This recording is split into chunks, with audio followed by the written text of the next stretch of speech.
தமிழக சட்டமன்ற தேர்தல் தேதி நாளை அறிவிக்கப்பட உள்ளதாக தகவல் வெளியாகியுள்ளது. நிலுவையில் உள்ள கோப்புகளை இறுதி செய்ய தலைமை செயலகத்தில் பணியாற்றும் முக்கிய அதிகாரிகளை விடுமுறை தினமான இன்றும் பணிக்கு வருமாறு அறிவுறுத்தியிருப்பதாக கூறப்படுகிறது. சென்னையில் 5 ஆண்டுகளில் அரை நூற்றாண்டு வளர்ச்சியை உருவாக்கியுள்ளதாக முதலமைச்சர் ஸ்டாலின் பெருமிதம் தெரிவித்துள்ளார். சென்னையின் தோற்றம் ஏற்றம் பெற்றிருக்கிறது என சென்னைக்கான திட்டங்களை பட்டியலிட்டு எக்ஸ் பக்கத்தில் அவர் பதிவிட்டுள்ளார். தமிழக சட்டமன்ற தேர்தல் பணிகளை மேற்கொள்ள காங்கிரஸ் கட்சி 5 முக்கிய குழுக்களை அறிவித்துள்ளது. காங்கிரஸ் மூத்த தலைவர்களோடும் இளம் தலைவர்களுக்கும் தேர்தல் பணியாற்றிட வாய்ப்பு வழங்கப்பட்டுள்ளது.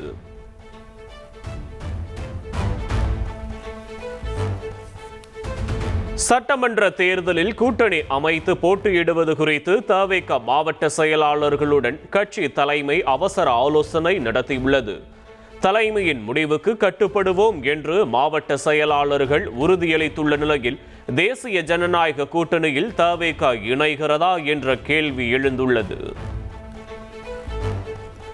கரூர் கூட்ட நெரிசல் வழக்கு விசாரணைக்கு சிபிஐ அலுவலகத்தில் ஆஜராக தவேக தலைவர் விஜய் இன்று பிற்பகல் சென்னையிலிருந்து டெல்லி செல்கிறார். ஏற்கனவே 2 முறை விசாரணை நடந்த நிலையில் நாளை விஜயிடம் மீண்டும் விசாரணை நடைபெறுகிறது. திமுக கூட்டணியில் அங்கம் வகிக்கும் கொங்குநாடு மக்கள் தேசிய கட்சிக்கு 2 தொகுதிகள் ஒதுக்கீடு செய்யப்பட்டுள்ளது. 2 தொகுதிகளிலும் உதயசூரியன் சின்னத்தில் போட்டியிட போவதாக கொங்குநாடு மக்கள் தேசிய கட்சியின் தலைவர் ஈஸ்வரன் அறிவித்துள்ளார். தொகுதி பங்கீடு தொடர்பாக அதிமுக பொதுச் செயலாளர் எடப்பாடி பழனிசாமியுடன் டிடிவி தினகரன் தொலைபேசியில் பேச்சு. வரும் 17ஆம் தேதி என்டிஏ சார்பில் நடைபெறும் கண்டன ஆர்ப்பாட்டம் குறித்தும் ஆலோசனை நடத்தினார். கடந்த மாதம் கட்சியின் கொடியை அறிமுகம் செய்த சசிகலா கட்சியின் பெயர் அனைத்திந்திய புரட்சி தலைவர் மக்கள் முன்னேற்ற கழகம் என அறிவித்துள்ளார். தமிழ்நாடு மற்றும் புதுச்சேரி சட்டமன்ற தேர்தலில் கூட்டணி அமைத்து தென்னந்தோப்பு சின்னத்தில் தங்கள் வேட்பாளர்கள் போட்டியிடுவார்கள் என்றும் அவர் கூறியுள்ளார். மாம்பழம் சின்னத்தை முடக்க கோரி பாமக நிறுவனர் ராமதாஸ் உச்சநீதிமன்றத்தில் மேல்முறையீட்டு மனு தாக்கல். ராமதாஸ் தொடர்ந்த வழக்கை சென்னை உயர்நீதிமன்றம் தள்ளுபடி செய்த நிலையில் மேல்முறையீடு செய்துள்ளார். வேட்பாளர் அறிவிப்புக்கு பின்னர் நதக தலைமை ஒருங்கிணைப்பாளர் சீமான் தாம் போட்டியிடும் காரைக்குடி தொகுதிக்கு இன்று முதல் முறையாக செல்கிறார். கோயில் திருவிழாவில் பங்கேற்கும் சீமான் தேர்தல் பணி மனையை தொடங்கி வைக்க உள்ளார். புதுச்சேரி சட்டமன்ற தேர்தலில் என்ஆர் காங்கிரஸ் 16 இடங்களில் போட்டியிடுகிறது. பாஜக மற்றும் கூட்டணி கட்சிகள் 14 இடங்களில் போட்டியிடுவதாக பாஜக மேலிட பொறுப்பாளர் நிர்மல்குமார் சுரானா தெரிவித்துள்ளார்.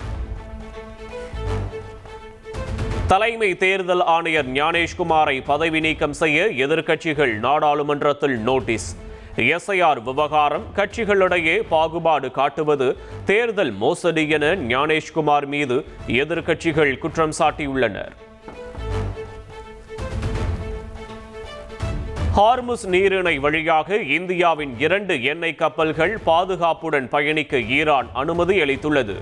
ஈரான் வெளியுறவு அமைச்சருடன் இந்திய வெளியுறவுத்துறை அமைச்சர் ஜெய்சங்கர் தொடர்ச்சியாக பேச்சுவார்த்தை நடத்திய நிலையில் இந்திய கப்பல்களுக்கு அனுமதி கிடைத்துள்ளது. ஹார்முஸ் நீரிணை வழியாக பயணிக்க இந்திய எண்ணெய் கப்பல்களுக்கு அனுமதி வழங்கப்பட்டுள்ளதை இந்தியாவிற்கான ஈரான் தூதர் உறுதி செய்துள்ளார்.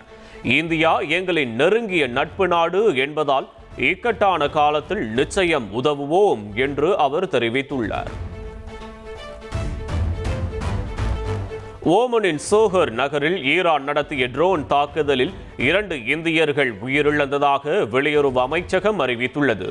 10 பேர் காயமடைந்த நிலையில் 5 பேர் முழுமையாக குணமடைந்துள்ளதாகவும் தெரிவிக்கப்பட்டுள்ளது.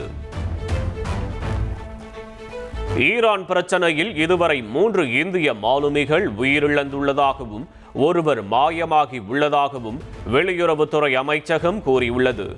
எல்லையை கடந்து அர்மேனியா சென்ற இந்தியர்களை மீட்க நடவடிக்கை எடுக்கப்பட்டு வருவதாகவும் விளக்கமளிக்கப்பட்டுள்ளது.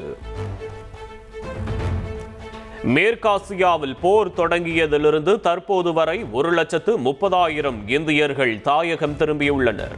வளைகுடா நாடுகளுக்கு பயணிகள் விமான சேவை சீரடைந்து வருவதாக வெளியுறவு அமைச்சகம் தெரிவித்துள்ளது. ஏர் இந்தியா மற்றும் ஏர் இந்தியா எக்ஸ்பிரஸ் விமான நிறுவனங்கள் இன்று வளைகுடா நாடுகளுக்கு 80 விமானங்களை இயக்க திட்டமிட்டுள்ளன. மேற்காசியாவில் சிக்கி தவிப்பவர்களை பத்திரமாக தாயகம் அழைத்து வர இந்த சிறப்பு விமானங்கள் இயக்கப்படுகின்றன. இந்தியாவிடம் போதுமான அளவு கச்சா எண்ணெய் இருப்பு உள்ளதால் பொதுமக்கள் யாரும் பதற்றமடைய தேவையில்லை என்று பெட்ரோலியத்துறை அமைச்சகம் வேண்டுகோள் விடுத்துள்ளது. மக்கள் கேஸ் ஏஜென்சிக்கு படையெடுக்க வேண்டிய அவசியம் இல்லை என்றும் அறிவுறுத்தப்பட்டுள்ளது. பெட்ரோல் டீசலை இறக்குமதி செய்ய வேண்டிய அவசியம் இல்லை என்று பெட்ரோலியத்துறை அமைச்சகம் தெரிவித்துள்ளது. பெட்ரோல் டீசல் சுத்திகரிப்பில் தன்னிறைவு பெற்றுள்ளதாகவும் அனைத்து சுத்திகரிப்பு நிலையங்களும் 100% திறனில் இயங்குவதாகவும் கூறப்பட்டுள்ளது. சிலிண்டர்கள் இருப்பு இல்லை என விநியோகஸ்தர்களிடமிருந்து இதுவரை புகார் வரவில்லை என மத்திய பெட்ரோலியத்துறை அமைச்சகம் தெரிவித்துள்ளது. எல்பிஜி சிலிண்டர் உற்பத்தி 30% அதிகரிக்கப்பட்டுள்ளதாகவும் தெரிவிக்கப்பட்டுள்ளது. கச்சா எண்ணெய் விலை உயர்வால் இண்டிகோ விமானங்களில் கட்டணம் உயர்த்தப்படுகிறது. உள்நாட்டு பயணத்திற்கு 425 ரூபாயும், மத்திய கிழக்கு நாடுகளுக்கு செல்ல 900 ரூபாயும் என தனித்தனியாக கட்டணத்தை உயர்த்தி அறிவிப்பு வெளியிடப்பட்டுள்ளது. கேஸ் தட்டுப்பாடு தொடர்பாக திமுக கூட்டணி கட்சிகள் சார்பில் நாளை போராட்டம் அறிவிக்கப்பட்டுள்ளது. அனைத்து மாவட்டங்களிலும் உள்ள ஒன்றிய, நகர, பகுதி, பேரூர் ஆட்சிகளில் போராட்டம் நடைபெறும் என அறிவிப்பு. கேஸ் தட்டுப்பாடு விவகாரத்தில் எதிர்க்கட்சிகள் பொதுமக்களை தவறாக வழி நடத்துவதாக மத்திய நிதியமைச்சர் நிர்மலா சீதாராமன் குற்றம் சாட்டியுள்ளார். எதிர்க்கட்சிகள் மக்களுக்கு நம்பிக்கை அளிக்க வேண்டும் என்றும் அவர் வலியுறுத்தியுள்ளார். சென்னையில் ஆபரண தங்கத்தின் விலை சவரனுக்கு 560 ரூபாய் குறைந்தது. 1 கிராம் தங்கம் 14,900 ரூபாய்க்கும், 1 சவரன் ஆபரண தங்கம் 1,19,200 ரூபாய்க்கும் விற்பனை செய்யப்படுகிறது. நியாய விலை கடை பணியாளர்களுக்கான ஊக்கத்தொகையை உயர்த்தி வழங்க முதலமைச்சர் ஸ்டாலின் உத்தரவிட்டுள்ளார். பொங்கல் பரிசு தொகுப்பை சிறப்பாக வழங்கியதற்காக ஒரு குடும்ப அட்டைக்கு 3 ரூபாய் வீதம் ஊக்கத்தொகை உயர்த்தப்பட்டுள்ளது. மானாமதுரை ஆகாஷ் மரணம் தொடர்பான சம்பவத்தில் 6 போலீசார் சஸ்பெண்ட் செய்யப்பட்டுள்ளனர். திருப்புவனம் இன்ஸ்பெக்டர் திலீபன், மானாமதுரை எஸ்ஐ குகன் மற்றும் 4 காவலர்களை சஸ்பெண்ட் செய்து டிஐஜி உத்தரவிட்டுள்ளார். மானாமதுரை ஆகாஷின் உடலில் 28 காயங்கள் இருந்ததாக பிரேத பரிசோதனை அறிக்கையில் அதிர்ச்சி தகவல் வெளியாகியுள்ளது. ஆகாஷ் மூளையில் இரத்த கசிவு இருந்ததாகவும், வலது காலின் நடுப்பகுதியில் எலும்புகள் முறிந்துள்ளதாகவும் அறிக்கையில் கூறப்பட்டுள்ளது. வேளச்சேரி பரங்கிமலை பறக்கும் ரயில் சேவை தொடங்கிய நிலையில் நாளொன்றுக்கு 43 ரயில் சேவைகள் இயக்கப்படுவதாக தெற்கு ரயில்வே அறிவித்துள்ளது. வேளச்சேரியிலிருந்து பரங்கிமலைக்கு அதிகாலை 5:25 மணிக்கு முதல் ரயில் இயக்கப்படும் என்றும், இரவு 10:20க்கு கடைசி ரயில் சேவை என்றும் தெரிவிக்கப்பட்டுள்ளது.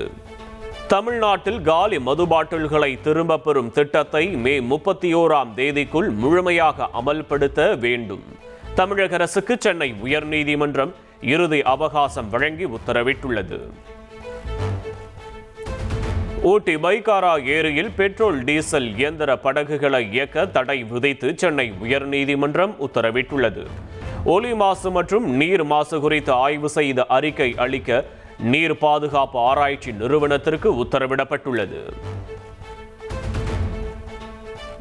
அரியலூர் மாவட்டம் செந்துறை அருகே வீட்டிலேயே பிரசவம் பார்த்ததில் குழந்தை சடலமாக மீட்கப்பட்ட சம்பவம் அதிர்ச்சியை ஏற்படுத்தியுள்ளது. இந்த தம்பதி கடந்த ஆண்டும் வீட்டிலேயே குழந்தை பெற்றெடுத்து கொலை செய்து குப்பையில் வீசிய வழக்கில் சிறை சென்று ஜாமீனில் வெளியே வந்தது குறிப்பிடத்தக்கது.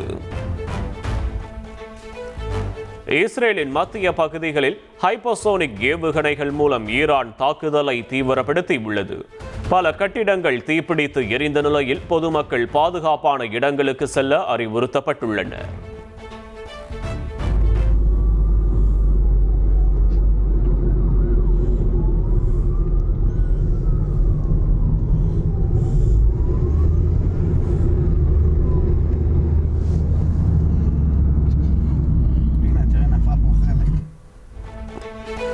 ஈரான் மீதான தாக்குதலை தீவிரப்படுத்த அமெரிக்கா 2500 கடற்படை வீரர்களை மத்திய கிழக்கை நோக்கி அனுப்பியுள்ளது. மேலும் ஒரு விமானம் தாங்கி போர்க்கப்பலையும் அனுப்புவதால் போர் தீவிரமடையும் சூழல் உருவாகியுள்ளது. ஈரானின் புதிய உச்ச தலைவர் முஜ்தபா காமேனி உட்பட முக்கிய தலைவர்கள் குறித்து துப்பு கொடுத்தால் இந்திய மதிப்பில் 83 கோடி ரூபாய் வெகுமதி அளிக்கப்படும் என்று அமெரிக்கா அறிவித்துள்ளது. நம்பகமான தகவல்களை வழங்குவோருக்கு வேறொரு நாட்டில் குடியேறுவதற்கான உதவியும் வழங்கப்படும் என அறிவிக்கப்பட்டுள்ளது.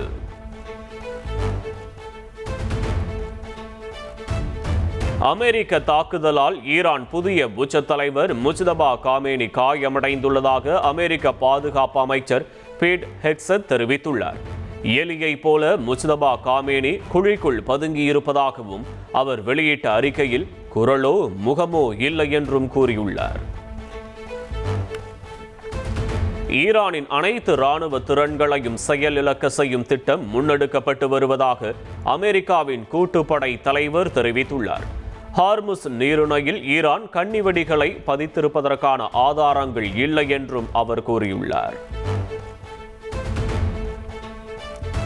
லெபனான் மீதான இஸ்ரேலின் தொடர் தாக்குதலால் 100க்கும் மேற்பட்ட குழந்தைகள் உட்பட 773 பேர் உயிரிழந்துள்ளதாக அந்நாட்டு சுகாதாரத்துறை தெரிவித்துள்ளது. லெபனானில் போர் காரணமாக இதுவரை 8 லட்சம் பேர் இடம்பெயர்ந்துள்ளதாக ஐக்கிய நாடுகள் சபை கூறியுள்ளது. ஈரான் இஸ்ரேல் இடையேயான போர் 2வது வாரத்தை தாண்டி நடைபெற்று வருகிறது. இஸ்ரேல் தலைநகர் டெல் அவிவ் மீது ஈரானின் இஸ்லாமிய புரட்சிகர காவல் படை ஏவுகணை தாக்குதல் நடத்திய காட்சிகள் வெளியாகியுள்ளன.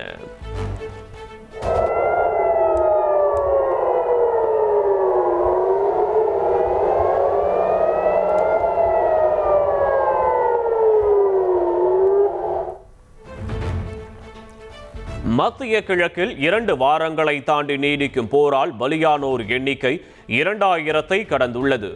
ஈரானின் 6000-க்கும் மேற்பட்ட நிலைகளை குறிவைத்து தாக்குதல் நடத்தியிருப்பதாக அமெரிக்கா தெரிவித்துள்ளது. ஈரான் மீது கடந்த 2 வாரங்களில் 7000-க்கும் மேற்பட்ட இலக்குகளை குறிவைத்து தாக்குதல் நடத்தியுள்ளதாக இஸ்ரேல் ராணுவம் கூறியுள்ளது. ஈரானின் ஏவுகணை உற்பத்தி திறன் மற்றும் ஏவுதளங்களை சிதைக்க 4700-க்கும் மேற்பட்ட தாக்குதல்கள் நடத்தப்பட்டுள்ளதாகவும் தெரிவிக்கப்பட்டுள்ளது. ஹார்முஸ் ஜலசந்தியை ஈரான் மூடவில்லை என டெல்லியில் ஈரான் உச்ச தலைவரின் பிரதிநிதி அப்துல் மஜித் ஹக்கீம் இலாஹி தெரிவித்துள்ளார்.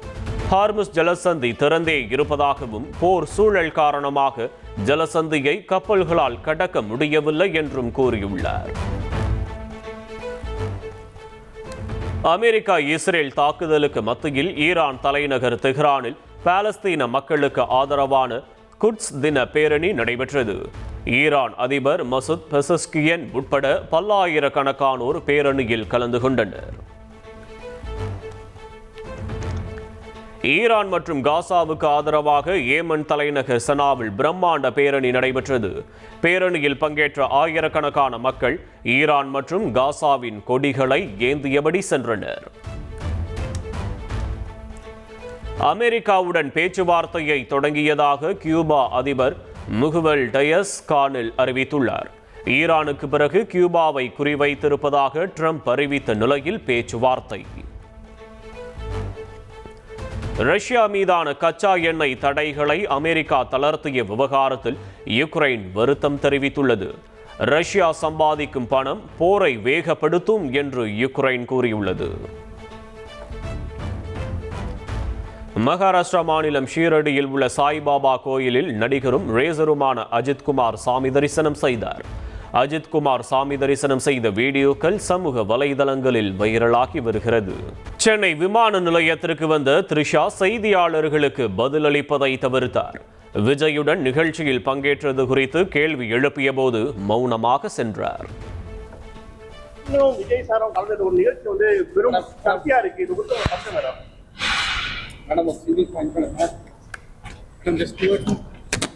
மேடம் நீங்களும் விஜய் சாரும் கலந்து ஒரு நிகழ்ச்சி வந்து பெரும் சர்ச்சையா இருக்கு. இது குறித்து ஒரு கருத்து மேடம்.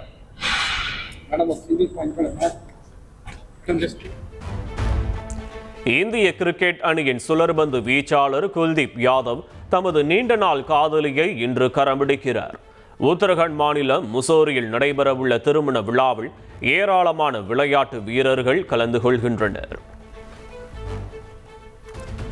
இசையமைப்பாளர் சந்தோஷ் நாராயணன் பாடகர் அறிவு இடையே என்ஜாய் என்ஜாமி பாடல் தொடர்பாக மீண்டும் கருத்து மோதல் வெடித்துள்ளது.